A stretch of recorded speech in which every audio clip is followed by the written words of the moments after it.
తాం భీషణాం కన్యాభిః करवालखेटविलसद्धस्ताभिरासेवितां हस्तैश्चक्रगदाशिखेटविशिकांश्चापं गुणन्तर्जनीं बिभ्राणामनलात्मिकां शशिधरां दुर्गां त्रिनेत्रां भजे.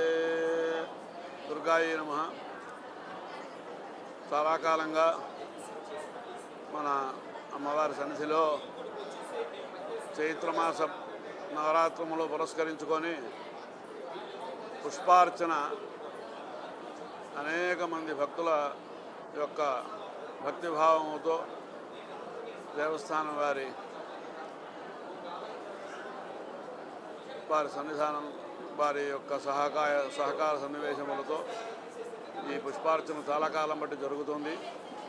అమ్మవారికి రోజు ఒక రకమైనటువంటి వివిధమైన పుష్పములతో 9 రోజులు 9 రకములైన పుష్పాలు ఇక్కడ అర్చన చేయబడుతున్నాయి.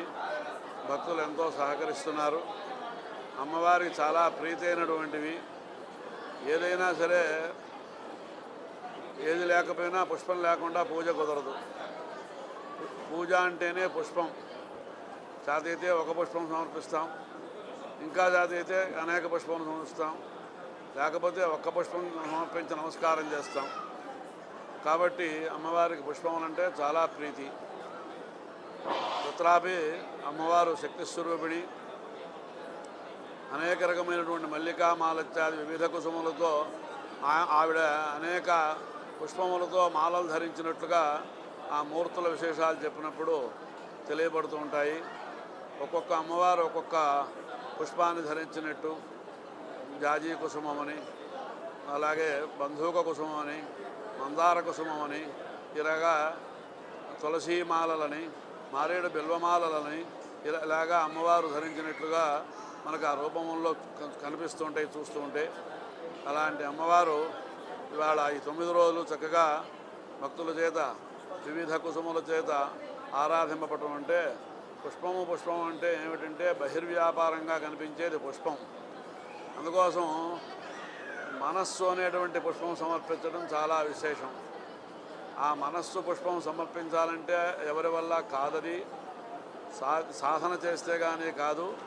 ఆ మనఃపుష్పం సమర్పించాలంటే ఈ బహిష్పుష్పములన్నీ కూడాను భక్తిభావంతో అమ్మవారిని ఆరాధించినప్పుడు కొంతకాలానికి అమ్మ ఇదంతా బహిర్వ్యాపారం, అంతర్ముఖ సమారాధ్య బహిర్ముఖ సుదుర్లభ అని.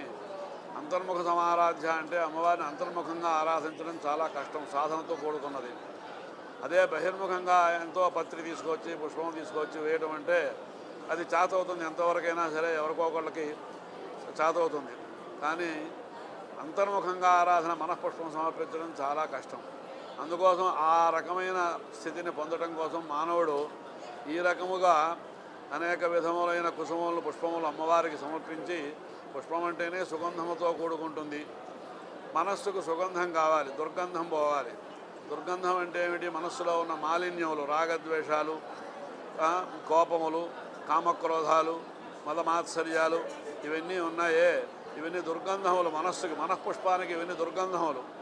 ఆ దుర్గంధం పోవాలంటే మనస్సుకి ఈ వివిధమైన అమ్మవారికి సుగంధములతో కూడినటువంటి పుష్పములు సమర్పిస్తే ఆ మనస్సులో ఉన్నటువంటి దుర్గంధము మలం అంతా పోయి పరిశుద్ధం అవుతుంది మనస్సు. ఆ మనఃపరిశుద్ధం కావడం కోసమే అమ్మవారికి ఈ పుష్పార్చన చేయడం అన్నమాట. అందుకోసం రోజు ఒక్కొక్కళ్ళు అనేక మంది ఉభయదాతలంతా కలిసి వారి వారి శక్తి మేరకు పుష్పములు సమర్పించి తీసుకొచ్చి ఇక్కడ అమ్మవారికి సమర్పిస్తున్నారు. అంటే వారందరికీ కూడాను అమ్మవారు ఆ మనోనైర్మల్యాన్ని ప్రసాదించి ఆ మనస్సులో ఉన్నటువంటి క్లేశములన్నీ కూడాను, క్లేశములు చాలా ఉన్నాయి అనేక రకములుగా. దీనిలో మనఃక్లేశం చాలా కష్టం, ఎవరితో చెప్పుకోలేనిది. బయటికి ఏదన్నా వస్తే బాధ చెప్పుకోవచ్చు, మనఃక్లేశం చెప్పుకోవడం చాలా కష్టం. ఎవరి వల్ల చెప్పుకోలేని ఉంటాయి చాలా, వాళ్ళే అనుభవిస్తూ చాలా బాధపడుతుంటారు లోకంలో. అలాంటి మనఃక్లేశములన్నీ కూడా పోవాలి అంటే అమ్మవారికి పుష్పములు కనుక సమర్పిస్తే ఆ తల్లి యొక్క అనుగ్రహం చేత మన అందరికీ కూడాను ఆ మనఃక్లేశములన్నీ దూరమయ్యి, రాగద్వేషములు అవన్నీ దూరమయ్యి ప్రశాంతమైన మనస్సుని, చిత్తాన్ని ప్రసన్నత చేకూర్చి అనుగ్రహిస్తుంది అని మహర్షులు చాలా చోట్ల చెప్పున్నారు. వాటిల్లో ఈ రకమైనటువంటి పుష్పార్చన ఒక విధమైనటువంటి గొప్ప ఆరాధన. నవరాత్రముల్లో అమ్మవారికి కుంకుమ పూజ చేస్తుంటారు శరన్నవరాత్రముల్లో. ఇప్పుడేమో ఈ పుష్పార్చన అనేటువంటి విధానంలో ఈ నవరాత్రులు అనేవి కూడా కొనసాగుతూ ఉంటాయి.